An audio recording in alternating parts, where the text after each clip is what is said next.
Good morning students.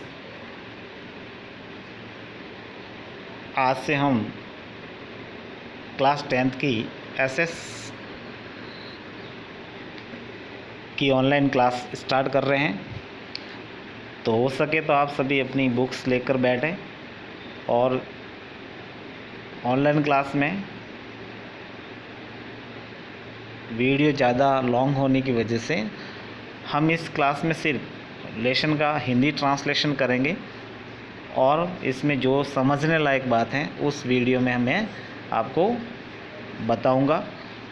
तो चलिए हम स्टार्ट करते हैं एसएस की एक नई क्लास।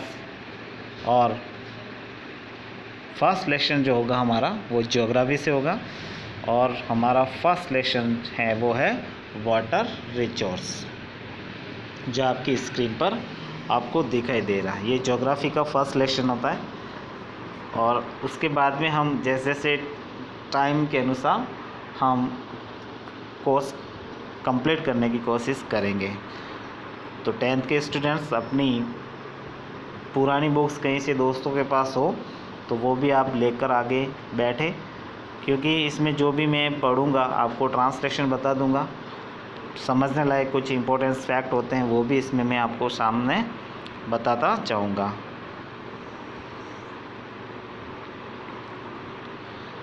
तो चलिए स्टार्ट करते हैं आज का न्यू लेसन क्लास 10th के लिए वाटर रिसोर्स।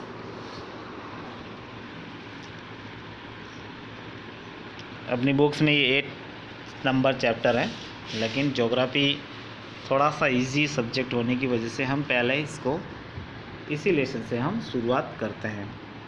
तो चलिए हमारा लेसन वाटर रिसोर्स इंट्रोडक्शन, पहला जो पॉइंट है वो हमारा है introduction. Water is unique gift of nature. पानी एक यूनिक गिफ्ट है, प्रकृति का हमें एक यूनिक गिफ्ट मिला है, एक अनोखा गिफ्ट है।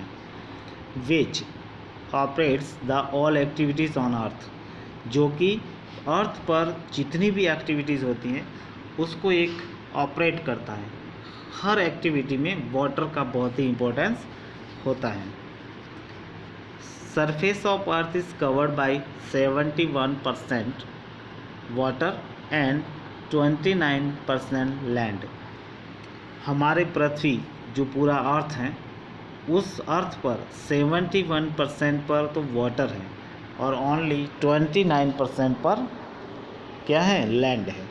यानी आपने ग्लोब या कोई भी वर्ल्ड मैप देखा होगा तो सबसे ज़्यादा जो हमें कलर इंडिकेट करता है वो होता है ब्लू कलर, और ब्लू इंडिकेट करता है वाटर को। तो आपने ग्लोब भी देखा होगा तो ग्लोब में सबसे ज़्यादा जो कलर होता है वो होता है ब्लू, जो वाटर को इंडिकेट करता है। 97% of its water is found in seas in form of silent water and remaining 3% is available for use. इस जल का जो हमारे पृथ्वी पर 70% जो जल है उसका 97% जो है वो तो हमें समुद्र में सीज में मिलता है, जो हमारे बिग सी हैं, पैसिफिक ओशियंस है, इंडियन ओशियंस है, अटलांटिक है, ठीक है ना। इसमें टोटल वाटर का 97% सीज में होता है और ओनली 3% जो वाटर होता है वो यूज़ होता है, यूज़फुल वाटर होता है। 69% of this water is in the form of ice and 30% is in the form of underground water. अब जो हमारा 3% जो वाटर है उसका 69% तो ग्लेशियर्स के रूप में, जो बड़े बड़े जो ग्लेशियर्स होते हैं पहाड़ों पे जो जमी हुई बर्फ़ होती है उनके रूप में हमें बर्फ़ के रूप में मिलता है। और ओनली जो 30% जो वाटर होता है किसका, जो 3% वाटर का 30% वो अंडरग्राउंड में मिलता है, ठीक है। ये सभी वाटर्स का हम डिस्ट्रीब्यूट कर रहे हैं कि हमें वाटर कहाँ और किस रूप में हमें मिलता है। Only 1% is used by humans for drinking, irrigation and other commercial activities. और इतने सारे वाटर में से सिर्फ और सिर्फ 1% वाटर ऐसा है जिससे हम लोग ह्यूमन बींग्स उसका यूज़ कर पाते हैं, चाहे वो पीने के लिए हो, इरिगेशन के लिए हो, या कोई अदर कॉमर्शियल एक्टिविटीज़ में सिर्फ 1% वाटर हमें मिलता है। तो अब आपको समझ में आ गया होगा कि इतना वाटर होने के बाद में भी हमारे यहाँ पृथ्वी पर पानी की कमी क्यों है। तो समझ में आ गया, क्योंकि इतना वाटर जो है वो यूज़फुल नहीं है। कोई तो अंडरग्राउंड है या कोई सीज में है।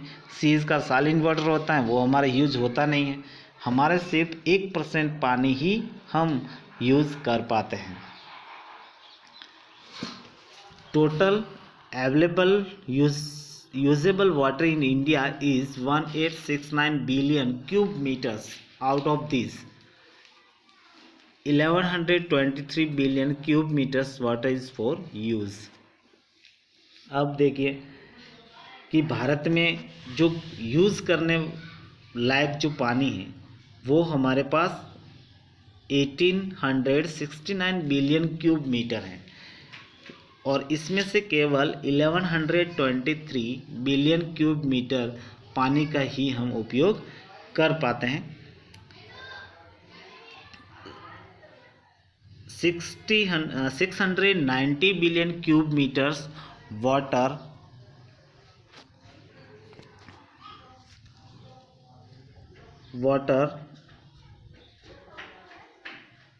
out of this is surface water and 434 billion cube metre is ground water. ठीक है, उसमें से 433 बिलियन क्यूब मीटर जो जल है उसका भाग पूरा अंडरग्राउंड में स्थित है। In year 2000 the need of water for India was 634 billion cubic meters, and these demands will be increased to 1023 billion cubic meters। सन 2000 में भारत में जो वाटर की आवश्यकता थी वो 634 यानी 634 बिलियन क्यूब मीटर, और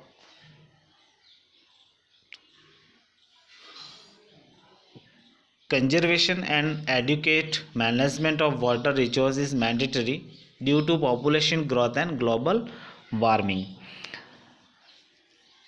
धीरे धीरे ग्लोबल वार्मिंग और पॉपुलेशन ग्रोथ, ये जो दो मुख्य जो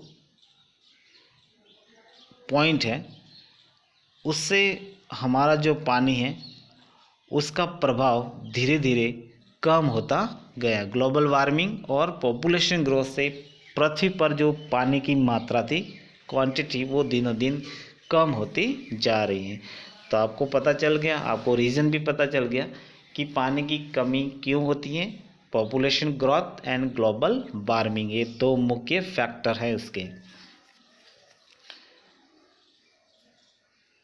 चलिए, अब हमारा जो पॉइंट है बहुत ही इम्पोर्टेंट, जिसे अपन वाटर मैनेजमेंट कहते हैं। वाटर मैनेजमेंट वर्ड आपको पता ही है कि हम पानी को किस प्रकार मैनेज कर पाते हैं, किस प्रकार हम उसे बचा सकते हैं।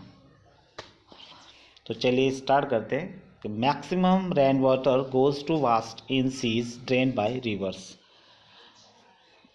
जो रेन वाटर है ज़्यादा से ज़्यादा रेन वाटर है उसका कुछ ज़्यादा भाग तो नदियों के माध्यम से समुद्र में व्यर्थ ही चला जाता है, क्योंकि जो रेन वाटर है वो बहता पानी बहकर वो एंड में कहाँ चला जाता है, ड्रेन हो जाता है सीज में।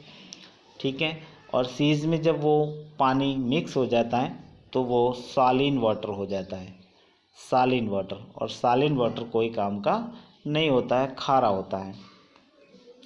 द एडुकेट, यहाँ से पढ़ रहे हैं हम, the adequate management of this wasted water is required. इस adequate management of this wasted water is required, यानी कि इस wasted water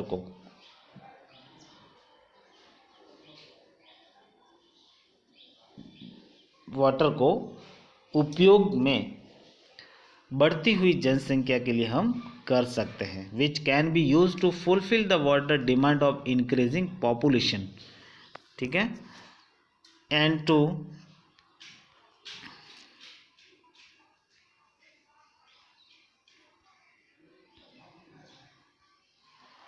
cope with drought and famine caused by irregular monsoon। बढ़ती हुई जनसंख्या की में जो हमारा डिमांड है उसको पूरा करने के लिए मानसून को की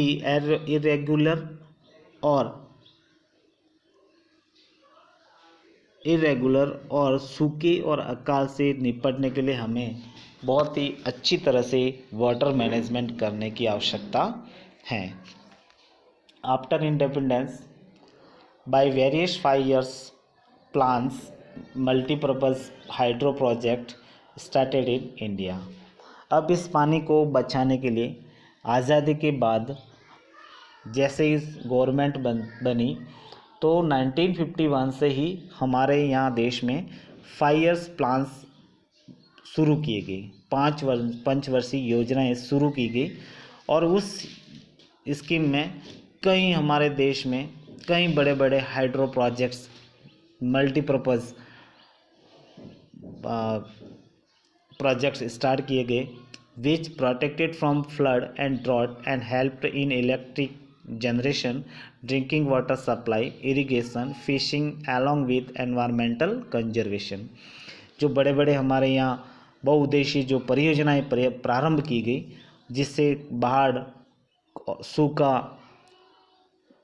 बिजली, पीने का पानी, सिंचाई, पालन पोषण, पर्यावरण के सहयोग पर्यावरण को बचाने में बड़ा सहयोग मिला। किससे?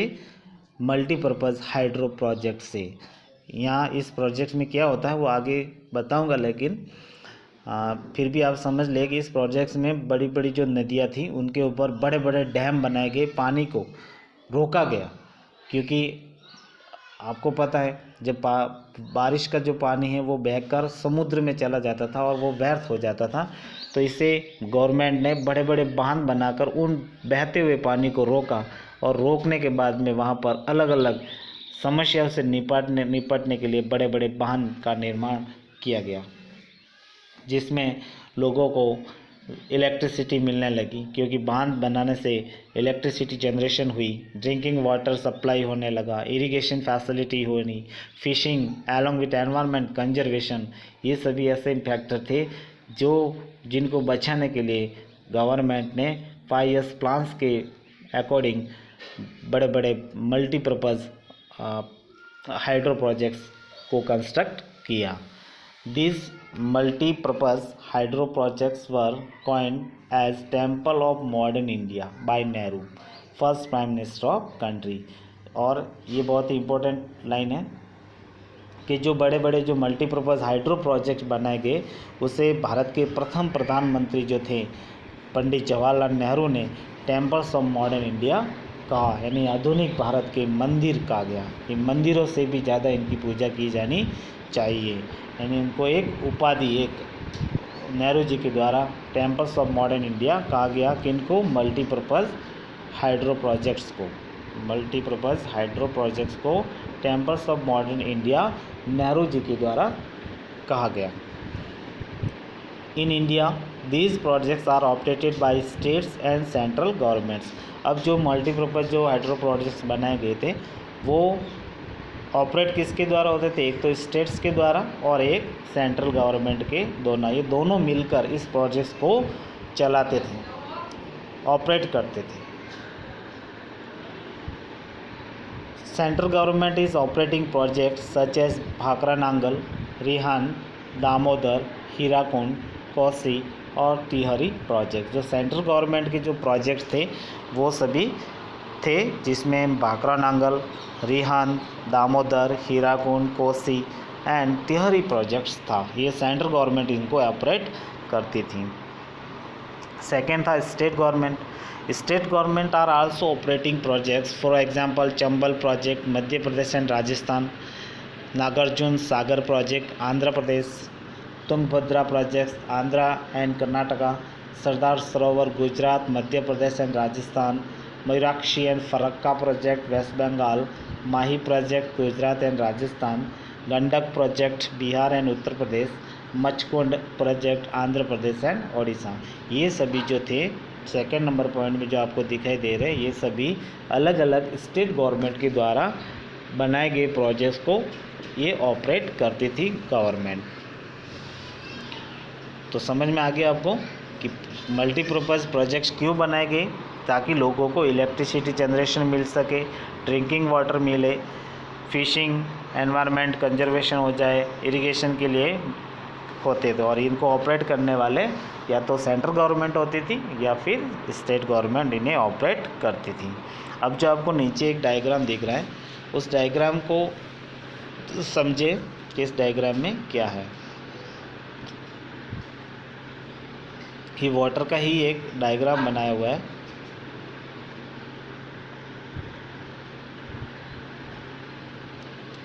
आपको इसमें दिख रहा होगा कि एक में आपको 69% दिख रहा है और 39, ये पूरा टोटल वाटर है। उसमें से 1% वाटर जो है वो पोर्टेबल वाटर, यूज़फुल वाटर कहलाता है। ये पूरा अर्थ वाला जो है ये वाटर ऑन अर्थ, वाटर पूरी अर्थ पर 3% वाटर ही है जो पोर्टेबल वाटर रहता है। अब देखिए नेक्स्ट पेज पे अपन चलते हैं। आपको मल्टीपर्पज़ प्रोजेक्ट्स भी आपको दिखाई दे रहे हैं। अब देखिए इसमें क्या लिखा हुआ है। A multipurpose project is a large scale hydro project often including dams for water retention, canals for irrigation, water processing and pipelines to supply water to cities and power generation. These often include transportation, improvement and industrial growth. They are also developed to reduce the dangers of flooding. Some of the multi-purpose project in India are, तो ये जो multipurpose projects थे, ये सबसे बड़ी water management की एक scheme थी, जिसमें बड़े बड़े डैम बनाए गए, पानी को बचाया गया, सिंचाई के लिए नहरें निकाली गई और जो सिटीज़ थी उनमें वाटर सप्लाई पाइपलाइन के माध्यम से की जाएगी। और इसके साथ साथ में वाटर से ट्रांसपोर्टेशन और इंडस्ट्रियल डेवलपमेंट भी होने लगा, यानी औद्योगिक विकास भी होने लगा। Some of the multipurpose project in India, यानी भारत में कुछ मल्टीपर्पज़ प्रोजेक्ट्स जो है वो नीचे आपको बताया जा रहा है कि देखिए पहला कौन सा है, भाखड़ा नांगल। पहला है भाखड़ा नांगल प्रोजेक्ट, ये मल्टीपर्पज़ प्रोजेक्ट्स में आते हैं। Second Hirakud, Mayurakshi, Damodar valley project, Sardar Sarovar project, western Yamuna canal, eastern Yamuna canal and Periyar Vaigai projects, ये सभी हमारे मल्टीपर्पज़ प्रोजेक्ट्स हैं। और आप इस डायग्राम में, इस पिक्चर में आप देख सकते हैं कि ये सभी बड़े बड़े डैम बनाए गए हैं और डैम में पानी को रोका गया और उस पानी का यूज़ किया जाने लगा।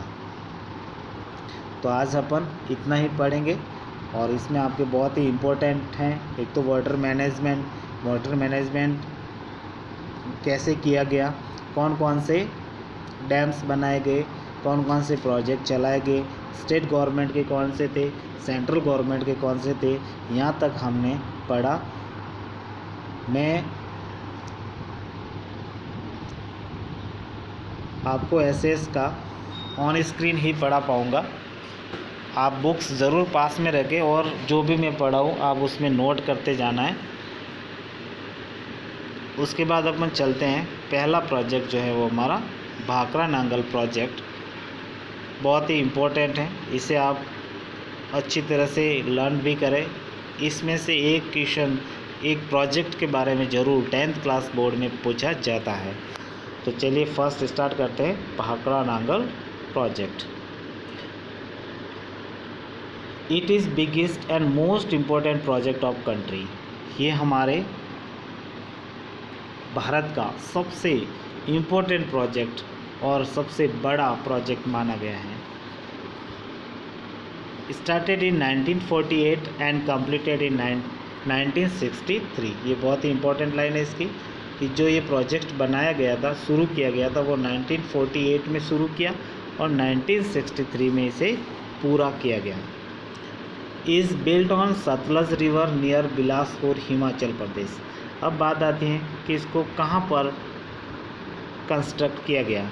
तो स्टेट हो गया हिमाचल प्रदेश, और बिलासपुर के पास में एक सतलज जो सतलज रिवर है उसके ऊपर बहुत बड़ा एक डैम बनाया गया, उस नदी पर ये प्रोजेक्ट चलाया गया। It is joint project of Punjab, Haryana and Rajasthan. और ये जो प्रोजेक्ट हैं वो 3 स्टेट को की जॉइंट एडवेंचर में है, यानी कि पंजाब गवर्नमेंट, हरियाणा गवर्नमेंट और राजस्थान गवर्नमेंट इस पर काम करती है। It is aim to develop economically and the areas between the Sutlej and Yamuna by supply of drinking water, irrigation and electricity. इसका जो मेन उद्देश्य है, इसका मेन जो पर्पज़ है कि इस प्रोजेक्ट को क्यों चलाया गया, तो सुनिए आप कि इसका जो मेन उद्देश्य था वो था सतलज और यमुना के जो आसपास के जो क्षेत्र थे वहाँ पर इरिगेशन, इलेक्ट्रिसिटी और पोर्टेबल वाटर की कमी को पूरा करके उस क्षेत्र को इकोनॉमिकली डेवलप करने के लिए इस प्रोजेक्ट को शुरू किया गया है। वहाँ के लोगों को इकोनॉमिकली बैकवर्ड देने इकोनॉमिकली एक बैक देने के लिए इस प्रोजेक्ट की शुरुआत की गई। अंडर दिस प्रोजेक्ट, यहाँ से पढ़ रहा हूँ मैं, under this project 2 dams are build in Ambala district of Punjab. इस रिवर पर, सतलज रिवर पर 2 डैम बनाए गए। कितने डैम बनाए? इसमें 2 डैम। अम्बाला डिस्ट्रिक्ट, पंजाब की अम्बाला डिस्ट्रिक्ट में 2 डैम बनाए गए। फर्स्ट भाखड़ा डैम, पहला जो डैम है उसको भाखड़ा डैम कहते हैं, इज़ 518.16 मीटर्स लॉन्ग। जो पहला डैम बनाया भाखड़ा डैम वो 518.16 मीटर्स लंबा डैम बनाया गया।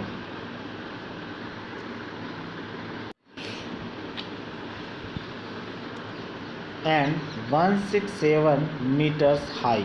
और जो डैम बनाया गया था वो कितना ऊंचा है? 167.64 मीटर्स ऊंचा बांध बनाया गया Bhakra dam. It is biggest dam in state positional dams of world. यानी कि ये जो डैम है वो पूरे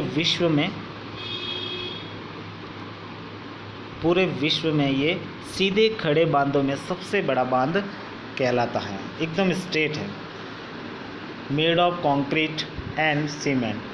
और ये जो डैम कंस्ट्रक्ट किया गया उसमें कंक्रीट और सीमेंट का यूज़ किया गया। First dam. अब बारी आती है सेकंड डैम की। सेकंड डैम, यहाँ से second dam is build in Nangal. Second dam is build in Nangal 13 kilometre below the Bhakra which is build to reserve the extra water of Bhakra dam. यानी कि जो सेकेंड डैम, ये रिवर थी, यहाँ एक डैम बनाया जिसे भाखड़ा कहते हैं, और यहाँ से 13 किलोमीटर नीचे एक और डैम बनाया गया, उसे कहते हैं नांगल। ये तो था भाखड़ा और ये था नांगल। यहाँ नांगल डैम बनाया गया। अब इस डैम का मेन प्रोजेक्ट क्या था कि यहाँ से जो भी पानी व्यर्थ जा रहा था, ऊपर से होते हुए जा रहा था, उस पानी को 13 किलोमीटर्स बिलो पानी को रोका गया एक और डैम कंस्ट्रक्ट करवा के। Bhakra, Sirhind, Nangal, Bist, Doab and Narwana canal are dug out from those dams. और इस डैम से अलग अलग प्रकार की कैनाल्स निकाली गई, जो ये सभी कैनाल्स आपके सामने हैं। Nangal power house and 2 more power house are in Ganguwal and Kotla. और गंगूवाल एंड कोटला में 2 पावर हाउस बनाए गए, जो जहाँ पर इलेक्ट्रिसिटी जनरेट की जाने लगी। ये देखिए आपके सामने,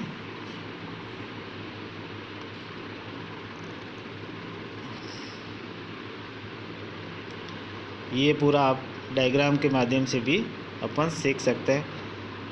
जो मैंने आपको बताया था, अभी जो समझाया वही है, आप पिक्चर में देख सकते हैं।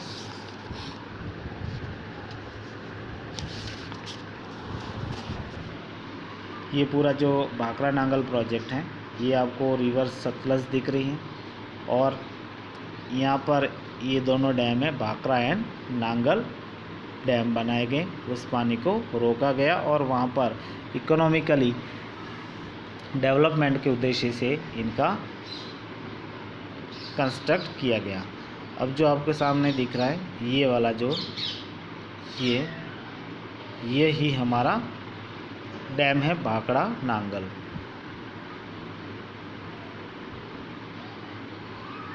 इस डैम को ही हम भाखड़ा नांगल कहते हैं, भाखड़ा नांगल डैम।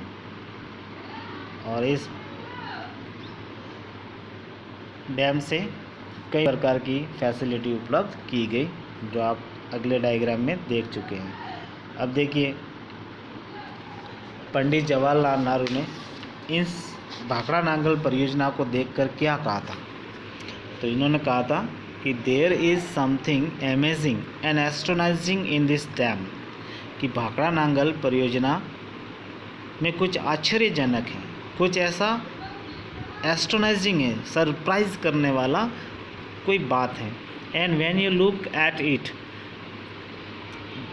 जिसे देखकर you feel excitement in your heart, और आप भाखड़ा नांगल डैम को देखकर आपके दिल में कुछ एक्साइटमेंट होगा। Bhakra is a modern temple of revived India. Bhakra जो है वो भारत का एक नवीन मंदिर है, एक मॉडर्न टेम्पल है, and it is a symbol of development of India. और इसी डैम को देखकर पंडित नेहरू ने कहा था कि यह डैम जो है वो भारत की प्रकृति का एक प्रतीक होकर सामने आएगा। और आज अपन देख रहे हैं कि ये बड़े बड़े डैम आज हमारे बहुत सारे उद्देश्य को पूरा कर रहे हैं। तो चलिए स्टूडेंट्स, अपन आज एसएस में यहाँ तक ही पढ़ेंगे। वीडियो लॉन्ग होने की वजह से मैं सेंड नहीं कर पाता हूँ, इसलिए मैं आपको थोड़ा थोड़ा लेकिन अच्छा पढ़ाने की कोशिश करूँगा। तो नेक्स्ट वीडियो में शुरू करूँ उससे पहले आप अपनी कोई भी पुरानी बुक्स लेकर बैठे, ताकि आपको और ज़्यादा समझ में आएगा। Thank you very much.